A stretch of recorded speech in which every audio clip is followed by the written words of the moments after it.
വിശുദ്ധ ബൈബിളിനെ ആസ്പദമാക്കിക്കൊണ്ട് ഞങ്ങൾ സംപ്രേഷണം ചെയ്യുന്ന ഒരു ചാനലാണ് ബൈബിൾ വചനങ്ങൾ എന്ന ഈ ചാനൽ. ഈ ചാനൽ കൂടി വിശുദ്ധ ബൈബിളിലെ പഴയ നിയമത്തിലെ ഉൽപ്പത്തി പുസ്തകം മുതൽ പുതിയ നിയമത്തിലെ വെളിപ്പാടിന്റെ പുസ്തകം വരെയുള്ള എല്ലാ അധ്യായങ്ങളും ഉൾക്കൊള്ളിക്കുവാൻ ഞങ്ങൾ ശ്രമിക്കുകയാണ്.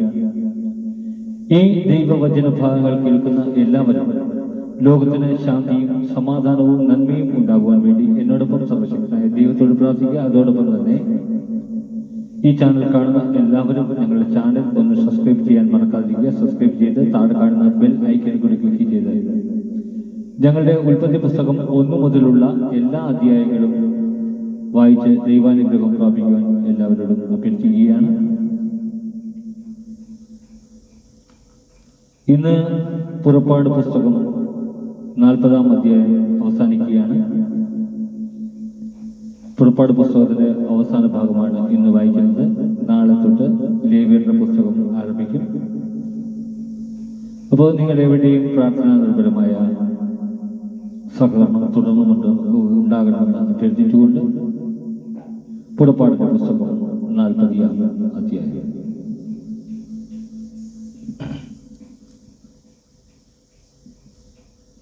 കൂടാര പ്രതിഷ്ഠ. കർത്താവ് മോശയോട് അരുളിച്ചെയ്തു, 1-ാം മാസത്തിന്റെ 1-ാം ദിവസം നീ സമാഗമ കൂടാരം സ്ഥാപിക്കണം. സാക്ഷ്യപേടകം അതിനുള്ളിൽ പ്രതിഷ്ഠിച്ച് തിരശ്ശീല കൊണ്ട് മറയ്ക്കണം. മേശ കൊണ്ടുവന്ന് അതിൻ്റെ ഉപകരണങ്ങളെല്ലാം അതിന്മേൽ ക്രമപ്പെടുത്തി വയ്ക്കണം. വിളക്കുകൾ കൊണ്ടുവന്ന് അതിന്മേൽ വിളക്കുകൾ ഉറപ്പിക്കുക. ധൂപാർച്ചനയ്ക്ക് ഉള്ള സ്വർണ്ണപീഠം സാക്ഷ്യപേടകത്തിന്റെ മുൻപിൽ സ്ഥാപിക്കുകയും കൂടാരവാതിലിന് യവനിക ഇടുകയും വേണം. സമാഗമ കൂടാരത്തിന്റെ വാതിലിന് മുൻപിൽ നീ ദഹനബലിപീഠം സ്ഥാപിക്കണം. സമാഗമ കൂടാരത്തിന്റെയും ബലിപീഠത്തിന്റെയും മധ്യേ ക്ഷാളന പാത്രം വെച്ച് അതിൽ വെള്ളമൊഴിക്കുക. ചുറ്റും അങ്കണമൊരുക്കി അങ്കണ കവാടത്തിൽ യവനിക തൂക്കിയിടണം. അതിനുശേഷം അഭിഷേക തൈലമെടുത്ത് കൂടാരവും അതിലുള്ള സകലതും അഭിഷേകിക്കുക. അങ്ങനെ കൂടാരവും അതിലെ ഉപകരണങ്ങളും ശുദ്ധീകരിക്കുക. അവ വിശുദ്ധമാകും. ദഹന ബലിപീഠവും അതിലെ ഉപകരണങ്ങളും അഭിഷേകിച്ച് ശുദ്ധീകരിക്കുക. ബലിപീഠം അതിവിശുദ്ധമാകും. ക്ഷാളന പാത്രവും അതിന്റെ പീഠവും അഭിഷേകിച്ച് ശുദ്ധീകരിക്കണം. അനന്തരം അഹ്റോനെയും അവന്റെ പുത്രന്മാരെയും സമാഗമ കൂടാരത്തിന്റെ വാതിൽക്കൽ കൊണ്ടുവന്ന് വെള്ളം കൊണ്ട് കഴുകണം. അഹ്റോനെ നീ വിശുദ്ധ വസ്ത്രങ്ങൾ അണിയിക്കുകയും അഭിഷേകിച്ച് ശുദ്ധീകരിക്കുകയും വേണം. അങ്ങനെ അവൻ പുരോഹിത പദവി എന്നെ ശുശ്രൂഷിക്കട്ടെ.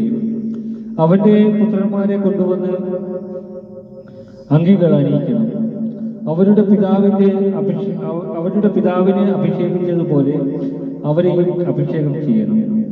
പുരോഹിതരെന്ന നിലയിൽ അവർ എനിക്ക് ശുശ്രൂഷ ചെയ്യട്ടെ. അവരുടെ ഈ അഭിഷേകം അവരെ തലമുറകളിലൂടെ നിലനിൽക്കുന്ന നിത്യ പൗരോഹിത്യത്തിന്റെ ഭാഗഭാക്കുകളാക്കും. മോശ അപ്രകാരം പ്രവർത്തിച്ചു. കർത്താവ് തന്നോട് കൽപ്പിച്ചതെല്ലാം അവൻ അനുഷ്ഠിച്ചു. 2-ാം വർഷം 1-ാം മാസം 1-ാം ദിവസം കൂടാരം സ്ഥാപിക്കപ്പെട്ടു. മോശ കൂടാരം ഉയർത്തി അതിന്റെ പാദകൂടങ്ങൾ ഉറപ്പിച്ചു. പലകകൾ പിടിപ്പിച്ചു. അഴികൾ നിർത്തി തൂണുകൾ നാട്ടി. കർത്താവ് കൽപ്പിച്ചതുപോലെ മോശ കൂടാരത്തിന്റെ വിധാനം ഒരുക്കി. വിധികൾ നിരത്തി. അവൻ ഉടമ്പടി പത്രിക എടുത്ത് പേടകത്തിൽ വെച്ചു. തണ്ടുകൾ പേടകത്തോട് ഘടിപ്പിച്ചു. പേടകത്തിനു മീതെ കൃപാസനം സ്ഥാപിക്കുകയും ചെയ്തു.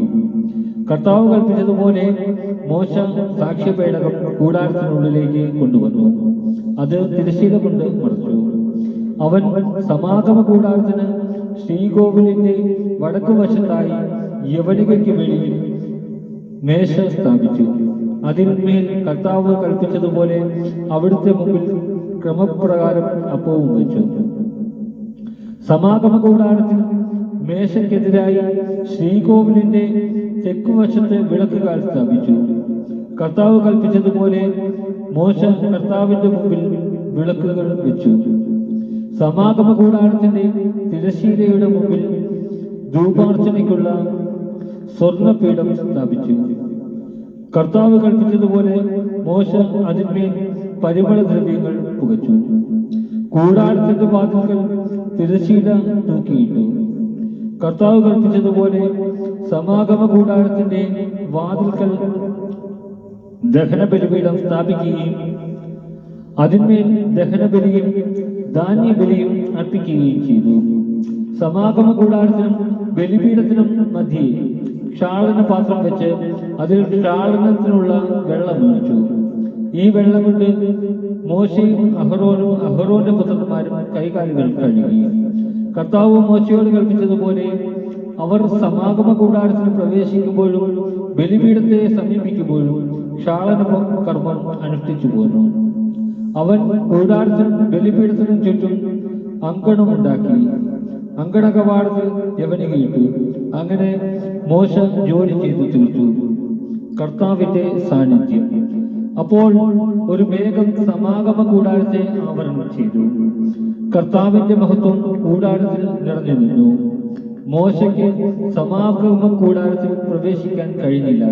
കാരണം മേഘം അതിനെ ആവരണം ചെയ്തിരുന്നു. കർത്താവിന്റെ മഹത്വം കൂടാരത്തിൽ നിറഞ്ഞു നിന്നിരുന്നു.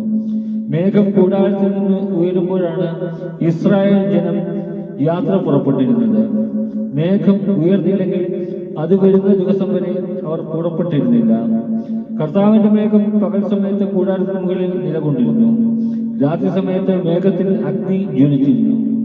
ഇസ്രായേൽ ജനം യാത്രയുടെ ഓരോ ഘട്ടത്തിലും ഇത് ദർശിച്ചു. നമ്മുടെ കർത്താവായ മിശിഹായ്ക്ക് സ്തുതി.